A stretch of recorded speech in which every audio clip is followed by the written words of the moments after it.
Hey, how's it going? Matt here. It's been quite a while since I made a video about my record collection. I'm going to start doing more if I can. I haven't done one since April, so it's been about 4 months or so. I have a lot here. This isn't even everything that I've bought. This is more of just stuff that were the highlights and the favorite stuff that I've gotten over the last, I guess, 4 or 5 months. A lot has changed in my life. I've actually moved to New York City. I'm actually in Queens, which I'm right across the East River from New York City. I can actually see right outside my window the city, which is pretty sick. So that was a big change. So that kind of slowed down my purchasing, but over the last little while, I picked up some stuff. So I want to get right into it. There's a lot here, so yeah, I'm just gonna get right into it. The first one was Bad Brains 7-inch Pay to Come. This is obviously a reprint that I got for $5, which I didn't know if it was good or bad, but I I'm not really into hardcore, but there's something about Bad Brains that I really like. Um, so this is Pay to Come and Stay Close to Me. Um, yeah, this is just I don't know. Like I said, I'm not really into hardcore. I like the idea of it, but I mean, I think that was more of you had to be there to really enjoy it and really understand it, and obviously I wasn't there. This happened before I was born. So, but yeah, this I really like it. There's something about Bad Brains. There's very few bands that I'm like really into from that era, but Bad Brains are one of them, and definitely want to check out more of their stuff. This is, I don't know if I may have actually shown this already, but I can't remember. This is at the drive-ins 10-inch Vaya or Via. This has, actually, you know what? Now that I brought this up, I definitely did show this, but this is pretty awesome. This is a reprint as well. It comes on white vinyl, so this is just awesome. I'm a very big fan of At the Drive-In. Want to get more of their stuff. I have the uh, 2013 Record Store Day reprint of uh, Relationship of Command, which I love. It's probably one of my favorite albums of all time. Definitely want to get more of their stuff. Yeah, so definitely on the list. Next up is Yo La Tango Fade. I think this came out in 2013. This is earlier this year. Really good album. This is the first I'd really heard of Yo La Tango. I know that they've been around for forever, so there's definitely more stuff out there I want to check out. I've listened to other stuff of theirs on Spotify, but haven't purchased any of it. But I really liked this. I got it for I think about $15 or so. I think this is just regular black vinyl. But really dug it or do dig it. Just a nice mellow album. I got it over the summer. It was great for summer listening. So. Moving right along, this is The World is a Beautiful Place and I Am No Longer Afraid to Die. This is Wherever If Ever, I think is the name of the album.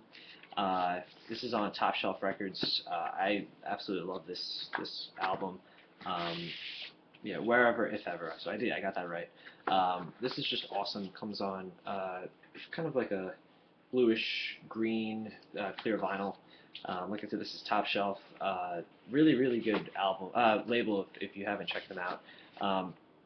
I just came across these guys. Actually, Pitchfork reviewed their album. Actually, was pretty kind to it. I mean, I think it actually could have been higher, but for their style of music and Pitchfork's reviewing, I think they gave it like a 7.6, which is actually pretty good for them. It's kind of I've said this before in my videos. If anyone has checked out my previous ones, I'm not very good at kind of saying like it sounds like this or that. But this is kind of just like indie. There's some screamo in it as well, but just kind of yeah, I don't know. Definitely check it out. Again, I'm not very good at telling who they sound like. I'm trying to think of like what I listen to that kind of sounds like that, but really good stuff. There's a ton of different. I think there's like 8 members to the band. There's horns. There's I think three guitarists. There's keyboards. Everything. It's got everything. Definitely check that out. Now this is another one I think I may have actually showed, but the Walkmen, Bows and Arrows.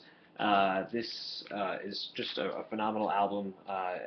This was really expensive online, and then I was at a record store on Long Island where I'm from, called Looney Tunes, and they had this there for like I think $18, and I usually goes online for like 40. At least I've seen it on Discogs for that much. Not saying that that's the the definite going rate, but so I saw this, I had to pick it up. I really like the Walkmen. They were another band that I kind of want to get into more. Next up is Vampire Weekends, Modern Vampires of the City. This came out, I think, in June or so, or May or June. I really like it. It's probably one of my favorite albums of 2013. I really like Vampire Weekend. I have to get their first two albums, but this was just this is really good. I've mentioned this before, but like anytime that I can find an album that my fiance likes as well is a home run. So she actually kind of really dug this album. Uh, but really, really liked it. Like I said, one of my favorites of the year.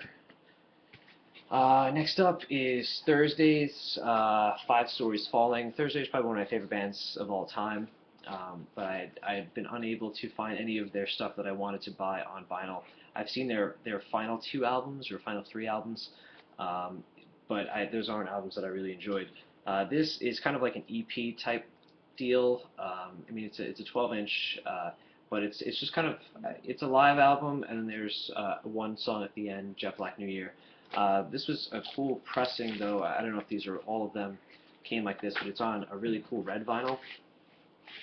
And so on one side is the music, and then on the back there's I don't know if you can see it, but all the some lyrics are printed onto the back. So I thought that was really cool.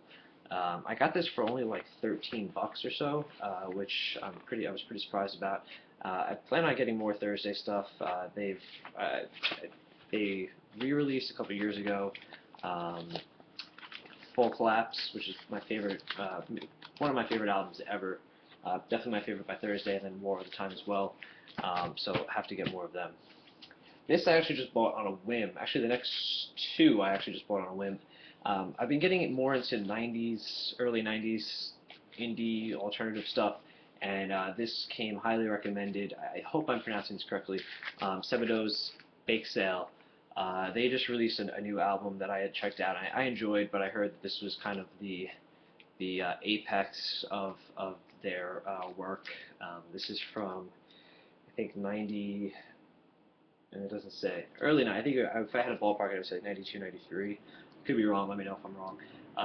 Really, really, really, really like it, to be honest.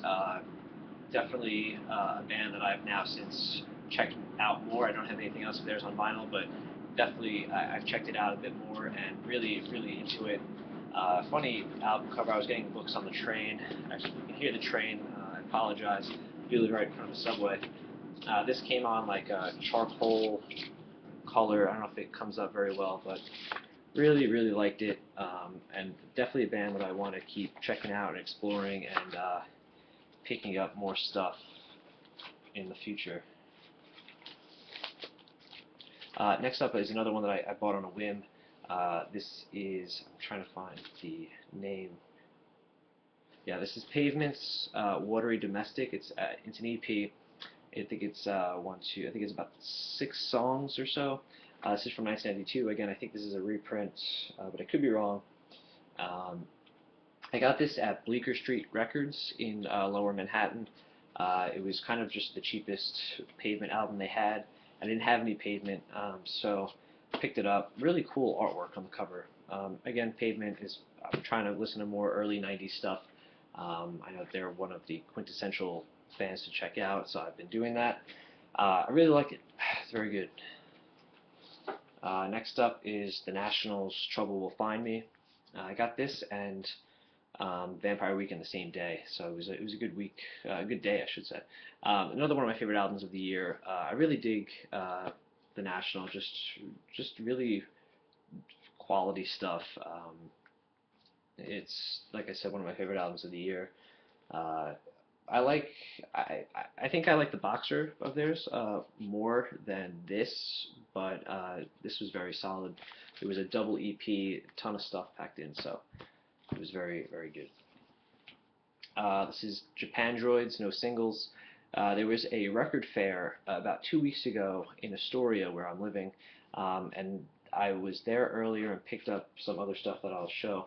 Um, but then I went back again later on in the day, and the guy who had this he said he was drunk, so he was giving away everything for 25% off.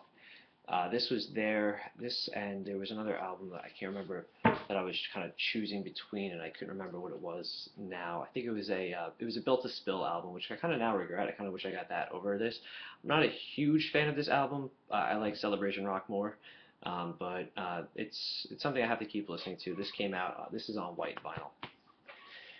One of my favorite albums of, I think this came out in 2011. This is Kurt Vile's Smoke Ring for My Halo. Really, really awesome stuff. This came out on Matador. Just kind of like, I'm not gonna say like psychedelic stuff, but it's just really spacey and moody, and just really a really enjoyable listen. Um, yeah, I definitely would recommend it. He just came out with a new album, Waking on a Pretty Daze, I think it's called. Really like it. Really good stuff. Next up, Elliott Smith's self-titled. I got this probably about a month ago. Um, I'm really into Elliott Smith right now. I'd always he was always somebody that I wanted to check out, but I never did. But now I finally am, and I'm really loving it. So I got Elliott Smith, and then I got Either Or as well. This I got this for 15 bucks, which I think was actually a pretty good deal. I got this at the record sale, the record thing as well. Really, really big fan of his. I just want to keep exploring his stuff, his later stuff as well. XO, and actually Pitchfork had a really cool thing marking the 10-year anniversary of his death, which I think was earlier this week. They had like an oral history type thing, and they spoke to people who he was in Heatmiser with, and some friends and producers and stuff. It was a good read. Definitely check it out if you like Elliott Smith. Next up is the Decemberists. This is Always the Bridesmaid, a single series. This is just a two-song, I guess, EP, if you will. I think it was 3 volumes. The guy who I bought this from had all 3, but he really overcharged me, and I kind of regretted buying this. I paid $11 for this, and then I went online and it was going on Discogs for like 6. So I really overpaid, and I was kind of bummed about that. But it's really good. It's a really good 2 songs. I really love the Decemberists. But I just kind of felt like I overpaid a bit. But I guess that'll happen. Next up is Color Revolt's self-titled 6-song EP. This came out out in I think 2000. It's been a while. It's pretty old. If I had to guess, I'd say like '07, maybe '06. But this was released. This was re-released in 2012. So I picked it up. It was pretty cheap on Discogs. So a really, really awesome band. They're like a heavier version of Manchester Orchestra or Brand New. I think they toured quite a bit with Brand New, and that's kind of where they got really popular. That's where I heard about them. I saw them live, and yeah, great EP. They have, I think, 2 full lengths. I'm not sure if they're still actively a band, but really good. And last but not least, kind of like a guilty pleasure for me, growing up, I'm 25, so the band that really got me into music, aside from just what was on the radio, was Blink-182. I'm not really ashamed of it, but they really opened the door for me. So I got this a couple months back. This was a re-release of Take Off Your Pants and Jacket, which was a 2001 release. This was actually a great package. It came with the album, obviously, and then it had the 3. When you purchased it, depending on what cover you got, when you got the CD when it came out, depending on what the cover you got, if it was pants, a plain, or a jacket, it had 2 different bonus tracks. So then with this collection, it came with all 3 of the different tracks, all on 7 inches with different colors. So it was a pretty good package, and it had the liner notes and a letter from Mark Hoppus, just basically talking about the recording process and how this record really tore the band apart.